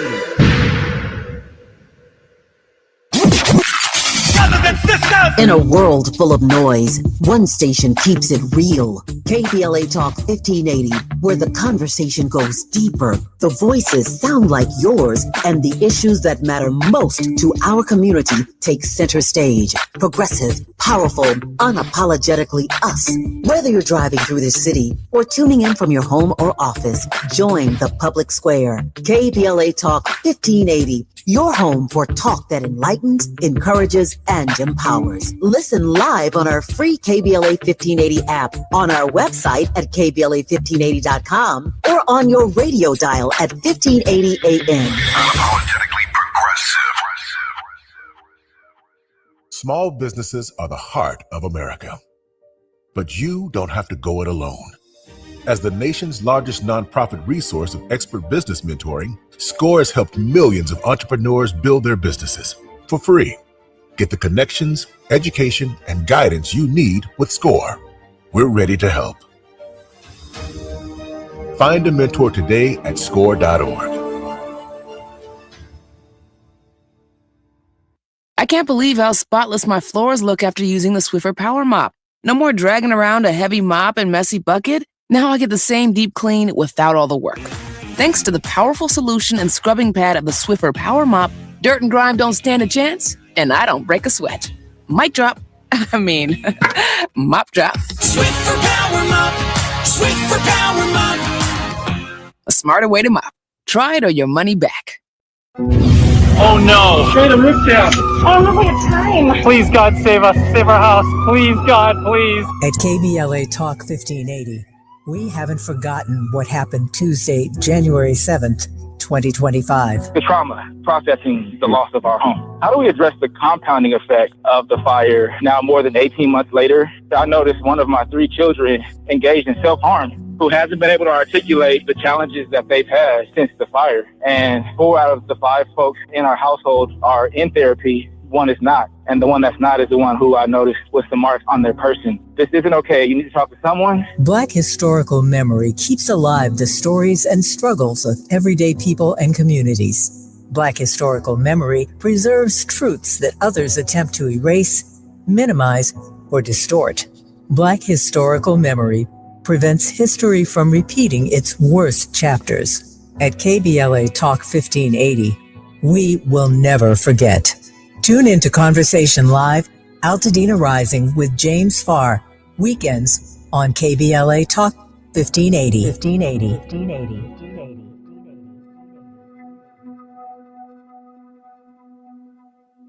Let's do this. We're heading into one of the most important election seasons in a generation. And with so much on the line, your healthcare, your economy, your neighborhood, you deserve more than sound bites. You deserve the full story. KBLA Talk 1580 is your trusted voice for political coverage, commentary, and conversation. From local races to national headlines, we bring you the insight and perspective you need to make sense of it all and make your voice heard. Between now and November, a lot will happen. A lot will change. But one thing won't. KBLA Talk 1580 will be right here, keeping you informed, keeping you engaged, and keeping it real. KBLA Talk 1580, the place for politics.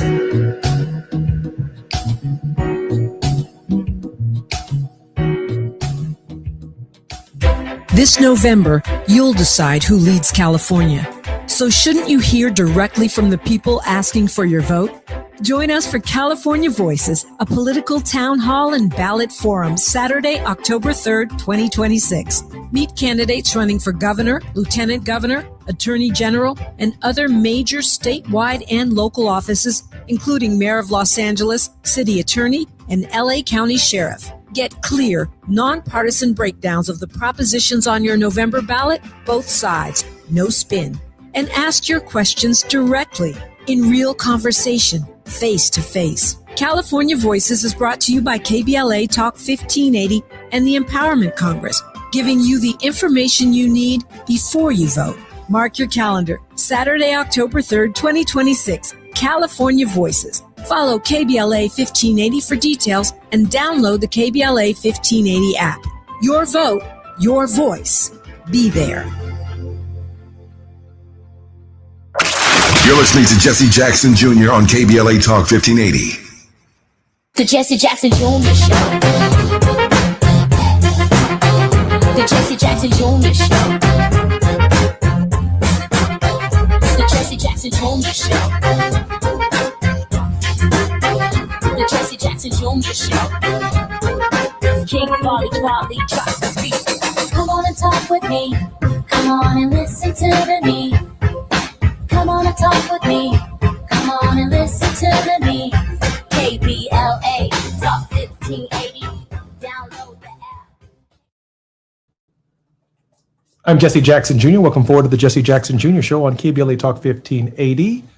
Dr. Ted Williams, educator, author, but also an actor. His acting credits include NBC Chicago PD, Showtime's The Chi, various films, plays, and commercials for companies including Empire Carpet, Cheerios, and Subway.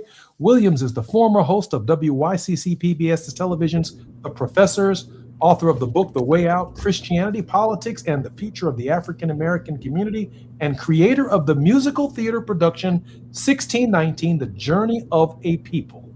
Dr. Williams, welcome forward to the show. Always great to be here with you. Can we use this segment to talk about the musical on Saturday, August 1st from 12 and 4 p.m.? That's two different shows. I thought it was a show. Okay. Yes. So first of all, thank you so much for all of that. And I literally, about 7 years ago, during the 400-year anniversary of the first 20 enslaved Africans arriving on the shores of Point Comfort, Virginia, August 20th, 1619, in 2019, we commemorated that 400-year anniversary. And I was thinking in my academic capacity how I could commemorate that through a panel discussion or something. And then it hit me divinely. I need to write a musical. And I'd written another musical before. And I am convinced that the arts are our greatest educational tool right now, arts and media in the world that we live in, whether it's social media videos, whether it's plays, film, that kind of thing. And so we wrote this show, premiered it at Kennedy King College in the City College of Chicago, where I happen to be a full-time faculty member. I've been here for over 20 years and teach political science. And then grateful we premiered the show here. And literally immediately, they started calling me. I went to Hampton, went to different colleges across the country. And now we're back at Kennedy King, which we haven't been here in some years. I'm just super excited. It's home for me. And I think that communities like this Inglewood on the south side of Chicago are at the forefront of achieving the American dream. If we can do great things in communities like this, right, then the rest of America can excel. And I, as you, I'm sure, think about how do we invest in the least of our communities? How do we put forth a Marshall Plan for the hood? Well, for me, part of my investment in our community is bringing economic development through the arts and employing artists and doing work in communities where you might have to go downtown or somewhere to see a particular kind of show. I'm excited about bringing them to places that don't get it. And so in our show, we go 90 to 120 minutes of American history in a series of vignettes that are full of comedy and music and drummers and dancers and fog machines and costumes and glow-in-the-dark costumes. And we have a wonderful time telling the story of American, not Black American history, but American history, because Black history is American history. Dr. Williams, let me ask you this question, because you shared with us that the 400th anniversary from Jamestown, Virginia to 2019 was a factor in your thinking for creating the musical. But why the musical angle? Why did you choose to present it in the form of song and in the form of that cultural expression? Our journey in this country, from the transatlantic slave trade, our journey from the shores of West Africa to this place, through the horrific experience of slavery, not only in the United States, but in Central and South America, has always been one that has been connected to music, song, as a manifestation and expression of our struggle. The drums, the West African drums, we have a djembe player. We play the djembe and the cajon are two of the drums that we use in the show. Those drums in many West African tribes were warring drums. They were drums that were used to signify that this tribe was going to take over another tribe, or to warn the tribe, or to prepare the tribe. Well, that rhythm went across the Atlantic and landed here in our Negro spirituals of the 1700s and 1800s, moved into our blues and jazz music, manifests itself today in our hip hop culture. And for me, brother, it is about reclaiming this music, reclaiming this rhythm, reclaiming the rhythm that we have people like artists, Kanye and Jay-Z and all these folks, that they're playing was a rhythm that was designed to empower our people historically. I think that the forefront of this battle for the heart and the mind of African Americans and the American community as a whole must be fought with the weapons of artistry. Because at the end of the day, this is how we can, I believe, reach the masses. And what I've tried to do in this show is I've tried to hit them with everything. I've got hip hop in the show, and blues and jazz and soul and gospel and da-da-da-da. And my thing is that if you don't like what I'm doing with hip hop, the song will be over in 3 minutes. There'll be something completely different that you'll like then. And then that song will be over in 3 minutes, and there'll be something else. And eventually, so you got to win everybody. And you know who I got that from, Brother Jesse? You know who I got that from? The artist that I know you and I both love very, very much. I got that from the King of Pop. Because if you listen to any of his, to any of his albums. Shamo, drop it on us, Shamo. Come on, Shamo, right? Shamo. I got a cool Michael on this.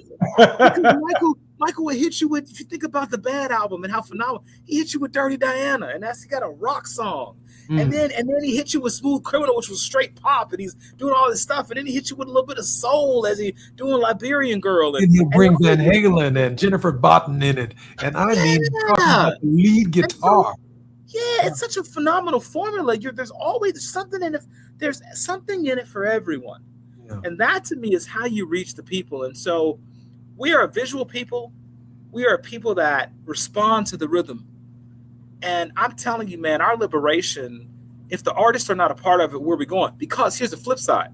The artists are a part of the deleterious part of our culture heavily right now. And we see the artists leading that, the Pied Piper, not just the Pied Piper that we use in R&B, but the Pied Piper concept that artists today are really helping to destroy our community, and we got to change that. Ted Williams is also a minister. He's also a preacher, and I know I'm getting my fingers being pointed at me by our producer, but I do want to say this, Ted. As a preacher, you didn't tell us how to get tickets, how we can come to the show. You didn't pass the plate. Ted, can you do that right now? I didn't pass the plate. I got caught up in the spirit, so I didn't pass the plate. Go to Eventbrite, search 1619. You can hit the QR code, hashtag 1619musical. Go to our website, 1619musical.com. Get your tickets. We have group rates. We love this is the work of my life, guys. This really, really is. And I am so grateful to be able to do it. So come check us out August 1st in Chicago. You don't want to miss it. I promise you'll be upset if you do. We can't wait to see you there.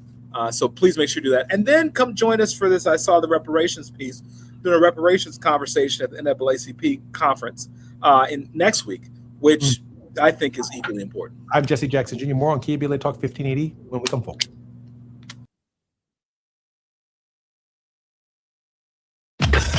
While you're stuck in traffic, we can at least bring you up to speed on the news of the day. You're listening to Jesse Jackson Jr. only on KBLA Talk 1580.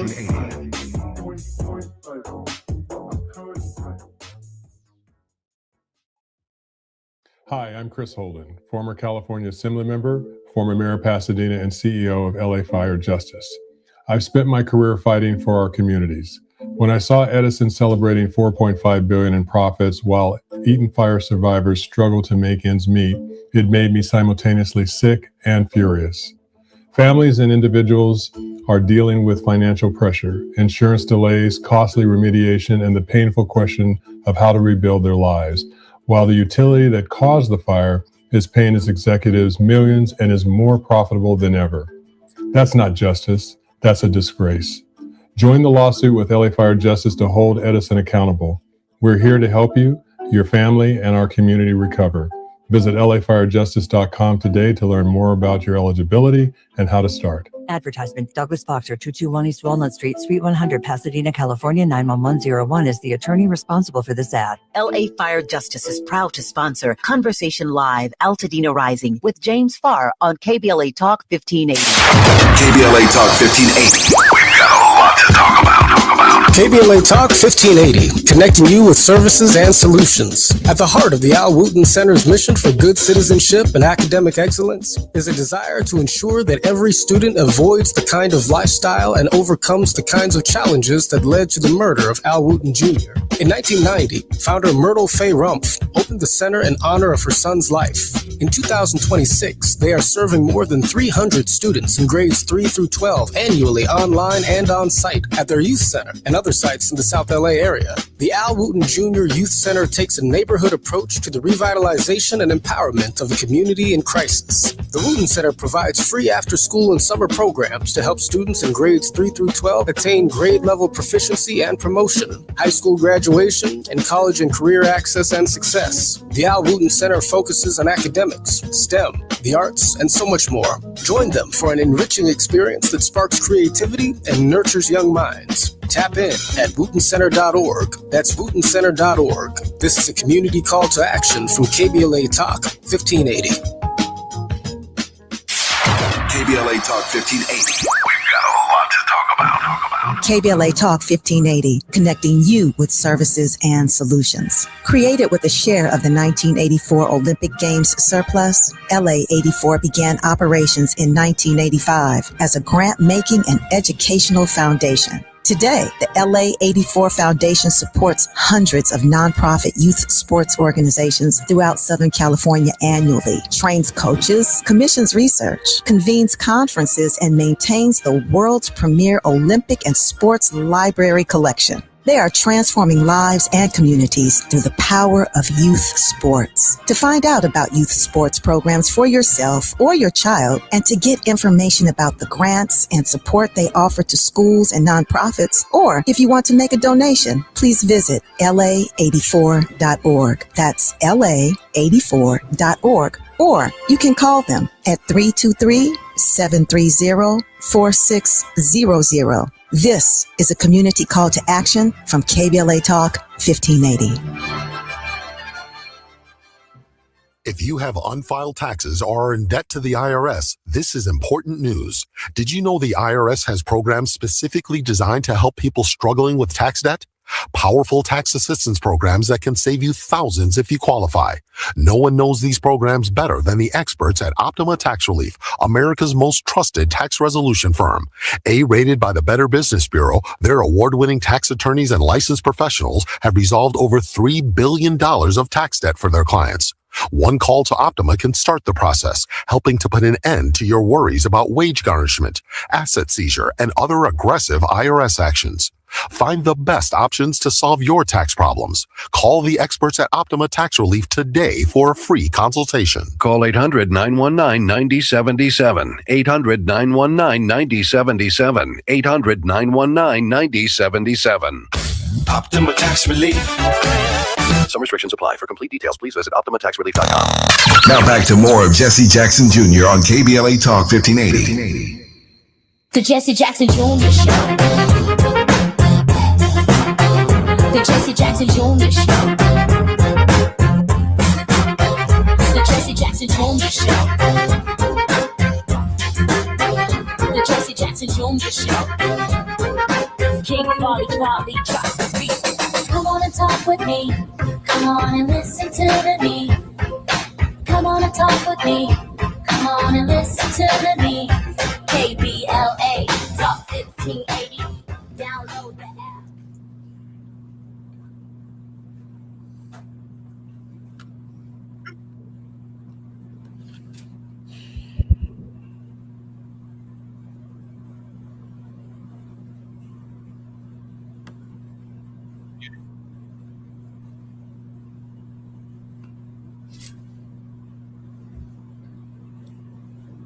Mic is muted.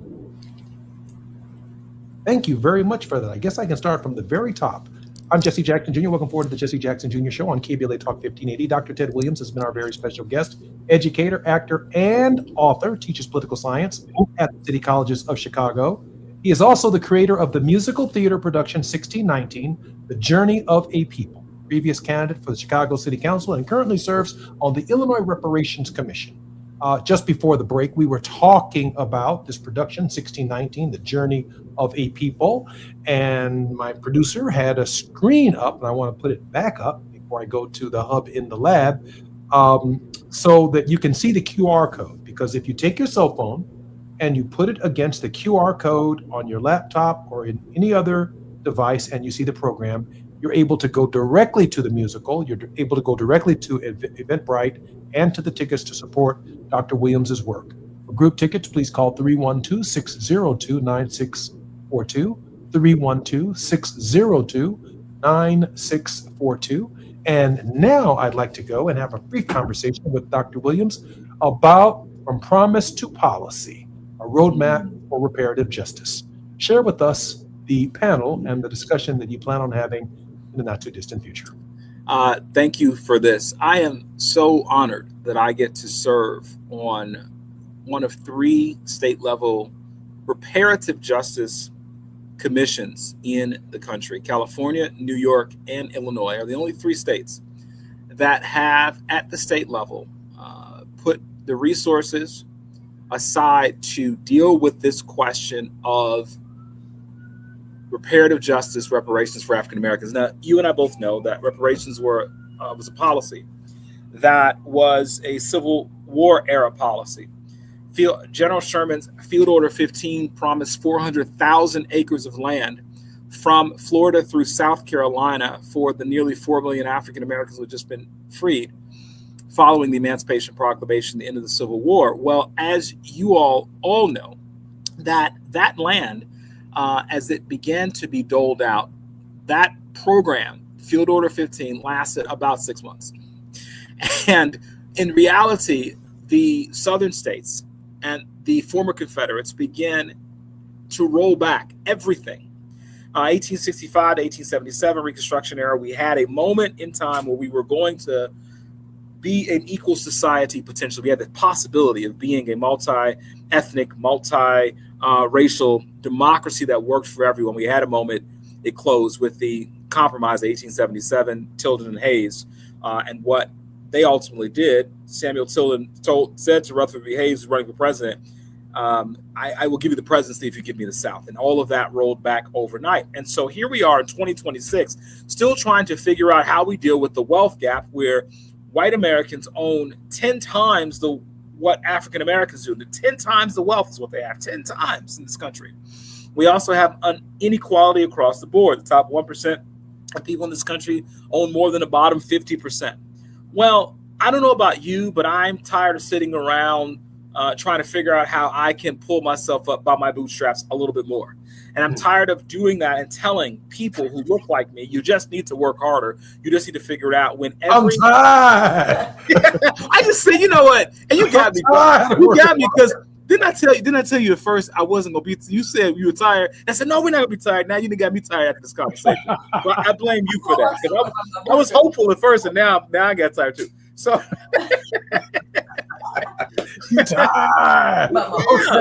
So our producer says, by your bootstraps. Pull yourself bootstraps. Some of these brothers out here pull themselves up by their belts. Wow, yes, right? And what Dr. King said, you know, it's a cruel jest. What if you don't have any boots, bro? You know, and so you go city by city, community by community. You see the same dynamic in Memphis and Cleveland and Chicago and New York and Detroit. It's the same dynamic. Don't tell me that African Americans don't work hard enough. We were the hardest working people in this country. We tired. And in many ways, the most patriotic people in this country, too, because we keep coming back, Jesse. We keep coming back time after time again, saying we hope beyond hope. So this reparative justice movement is about fulfilling at the state level what's not being done at the federal level, at the municipal level, it's not being at the federal level. And we just released a report. That report explores all of the harms that have been done in our state. California did the same. New York is still doing theirs as well. So that we can have targeted and not just simplistic. A lot of people think reparations is just cash payments. Reparations is a holistic look at how do we repair centuries of injustice. And if we want to have a country that actually lasts and survive, we better do that. We don't have communities to throw away. We don't have young people to waste. We've got to figure this out. And communities like Evanston and Asheville, North Carolina have done it on their own.